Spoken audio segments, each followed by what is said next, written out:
आज के इस वीडियो में क्लास 12 के रसायन विज्ञान में आज हम लोग महत्वपूर्ण प्रश्नों के बारे में बताया जाएगा और यह महत्वपूर्ण प्रश्न बहुत ही आईएमपी है, हर साल के पेपर में आता है। तो इसलिए इस प्रश्न को आप सभी लोग अच्छे से तैयार कर लीजिएगा। कार्बोक्सिलिक अम्ल के विरेचन की दो विधियां और इसके 3 रासायनिक गुणों का रासायनिक समीकरण लिखिए। तो कार्बोक्सिलिक अम्ल का विरेचन बताना है और 2 विधि बताना इनकी और 3 रासायनिक गुणों को जो है रासायनिक समीकरण भी लिखना है। तो यहाँ पर कार्बोक्सिलिक अम्ल का मतलब समझ जाएंगे एस्टिक अम्ल, और एस्टिक अम्ल ऐसा करना है कि इसमें 2 विधि से आपको बनाना है। कौन सा कार्य किया जाएगा कि जो है एस्टिक अम्ल प्राप्त होगा। तो पहला जो विधि यहाँ पे लिख लेंगे, यहाँ पर एस्टर द्वारा क्या लिखेंगे, पहला जो विधि का नाम क्या है तो यहाँ लिखेंगे एस्टर द्वारा जो है प्राप्त किया जाएगा। तो यहाँ लिखेंगे एस्टर द्वारा। अगर एस्टर को हम लोग गर्म करेंगे, किसके साथ, जल के साथ मिला के गर्म करेंगे तो एस्टिक अम्ल जो है बाहर निकल जाएगा। तो क्या लिखेंगे यहाँ पर, जब एस्टर को जल के साथ गर्म किया जाता है, जल के साथ गर्म किया जाता है, गर्म किया जाता है तो क्या बनता है, एसिटिक अम्ल। क्या बनेगा, एसिटिक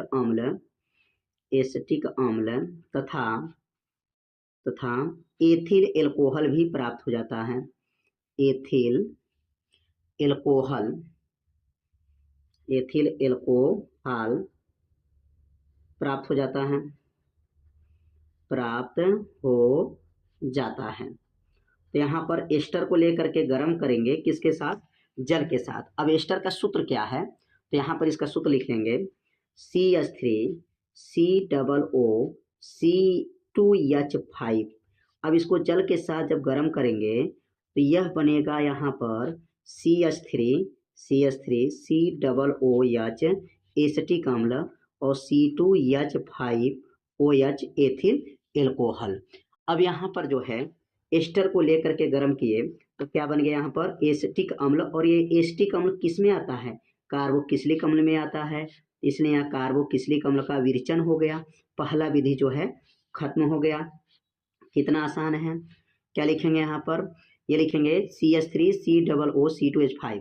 यह जो है क्या बन गया, यह हो गया एथिल एसीटेट भी इसको कहा जाता है। एथिल एसीटेट का जब जल अपघटन कराते हैं तो ये क्या बना है, तो यह बना है, जल के साथ जब क्रिया कराए हैं तो एसिटिक अम्ल। और एसिटिक अम्ल किस में आता है, कार्बोक्सिलिक अम्ल का है विरेचन है। तो कार्बनिक जो है कार्बोक्सिलिक अम्ल का विरेचन हो गया और इसके साथ क्या बना, एथिल एल्कोहल भी प्राप्त हो गया। तो पहली विधि किसके द्वारा हुआ है, तो एस्टर द्वारा हुआ है। और दूसरी जो विरेचन कराएंगे यहाँ पर ऑक्सीकरण द्वारा, किसके द्वारा, ऑक्सीकरण द्वारा। ऑक्सीकरण करा देंगे, किसको ऑक्सीकरण कराएंगे, यहाँ पर ऑक्सीकरण द्वारा जो है इसका विरेचन हो जाएगा।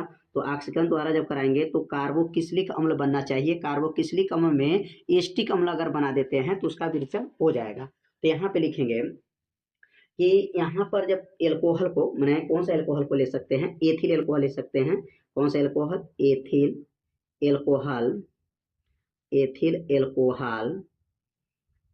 एल्कोहल को इसके उपस्थित में KMnO4 पोटेशियम परमैंगनेट या K2Cr2O7 पोटेशियम डाइक्रोमेट के उपस्थित में क्या कराते हैं, ऑक्सीकरण कराते हैं। ऑक्सीकरण कराया जाता है तो क्या बन जाता है, एसिटिक अम्ल बन जाता है। एसिटिक अम्ल बन जाता है।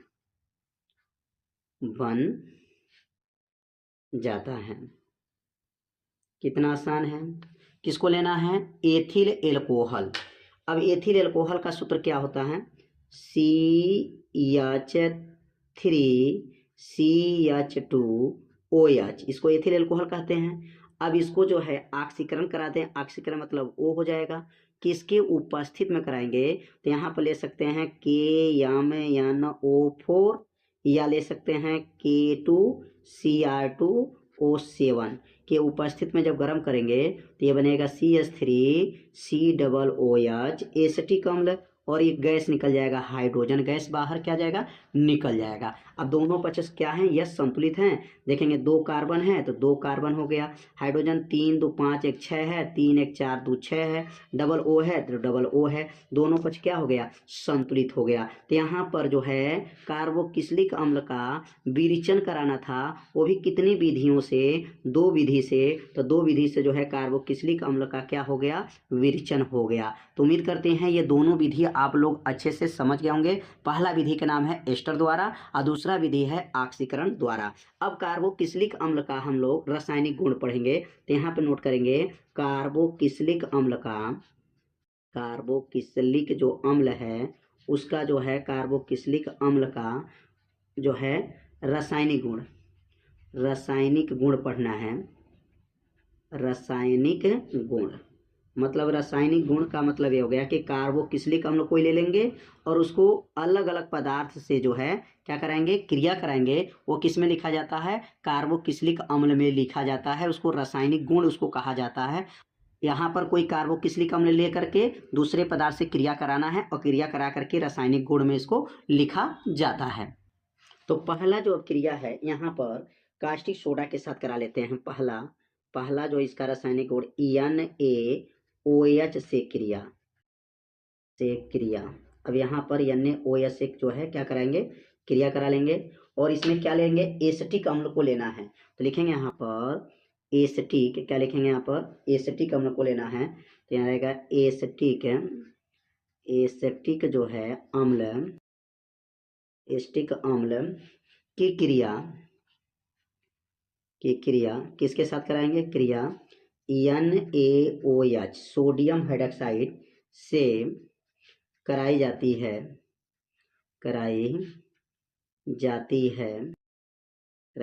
तो क्या बनेगा, तो सोडियम एसीटेट क्या बन जाएगा, सोडियम एसीटेट बनेगा, सोडियम एसीटेट तथा जल बनता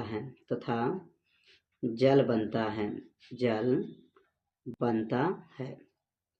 अब यहाँ क्रिया करा लेते हैं किसके साथ, एसिटिक अम्ल। अब एसिटिक अम्ल ले लेंगे, क्या होगा, CH3COOH एसिटिक अम्ल हो गया, और यह NaOH के साथ क्रिया कराएंगे तो यह NaOH के पास चला जाएगा। तो क्या बनेगा, CH3COONA और H और OH मिल करके क्या बनेगा, जल बन जाएगा। तो पहला विरेचन जो रासायनिक गुण जो है समझ गए होंगे कि एसिटिक अम्ल का सोडियम हाइड्रोक्साइड के साथ जब क्रिया कराते हैं तो सोडियम एसीटेट बनेगा और क्या बनेगा, जल बनेगा। तो ये पहला क्रिया आप लोग अच्छे से समझ गए होंगे। तो अब दूसरा क्रिया समझेंगे। दूसरा लिखेंगे यहाँ पर अपचयन। अब इसका अपचयन करा देते हैं तो क्या बनेगा, तो अब यहाँ लिखेंगे जब एसिटिक अम्ल का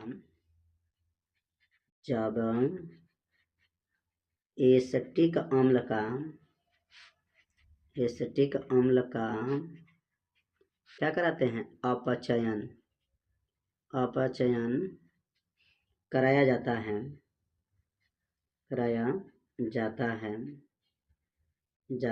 तो क्या बनेगा, तो एसिल्डिहाइड बनता है। क्या बनता है,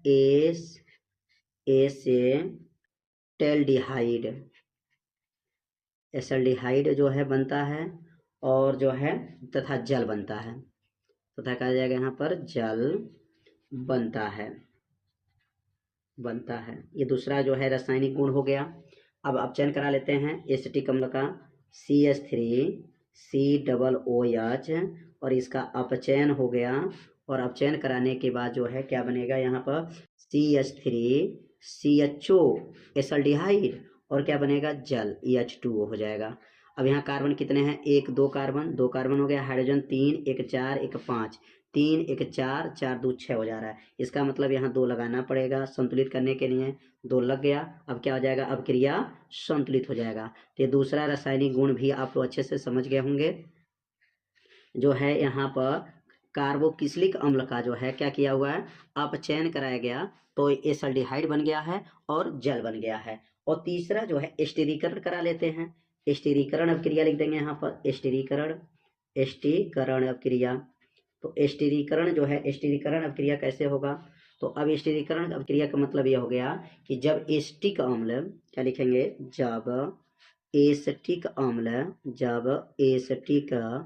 अम्ल की क्रिया, एसिटिक अम्ल की जो क्रिया है वो किसके साथ करा लिया जाए? जब एसिटिक अम्ल की क्रिया एथिल एल्कोहल के साथ कराते हैं, एथिल एल्कोहल के साथ कराते हैं, एथिल एल्कोहल के साथ कराते हैं, क्रिया जो है एथिल एल्कोहल के साथ कराते हैं, तो क्या बनता है? कराते हैं तो एस्टर तथा जल बनता है। क्या बनता है? एस्टर तथा जल बनता है, जल बनता है। इसी अभिक्रिया को क्या कहा जाता है? स्टीरीकरण अभिक्रिया कहा जाता है। तो यहाँ पर एस्टिक अम्ल को ले लेंगे, CH3COOH एस्टिक अम्ल हो गया, और एथिल अल्कोहल C2H5OH। जब इसको गर्म करेंगे तो ये बनेगा CH3COOC2H5 एस्टर बन जाएगा, और ये बनेगा जल बन जाएगा। क्या बनेगा? जल बन जाएगा। तो ये इस अभिक्रिया को क्या नाम रखा गया है? इस अभिक्रिया का नाम है स्टीरीकरण अभिक्रिया है। यहाँ कार्बोक्सिलिक अम्ल को लिया गया है, कार्बोक्सिलिक अम्ल है और एथिल एल्कोहल है, मिला करके जब गर्म किया गया तो एस्टर तथा क्या बना है? जल बन गया है। तो उम्मीद करते हैं यह प्रश्न आप लोगों को अच्छे से समझ में आ गया होगा कि कार्बोक्सिलिक अम्ल बनाना था, विरेचन करना था, और 3 जो है रासायनिक जो है गुण यहाँ पर बताना था। तो 3 रासायनिक गुण जो है आप लोगों को अच्छे से समझ में आ गया होगा। तो आज का ये वीडियो कैसा लगा एक बार जरूर कमेंट कीजिए, वीडियो को लाइक कर दीजिएगा, और चैनल पर यदि आप पहली बार आए होंगे तो चैनल को सब्सक्राइब जरूर कर लीजिएगा। मिलते हैं अब अगले भाग में, तब तक के लिए जय हिंद, जय भारत।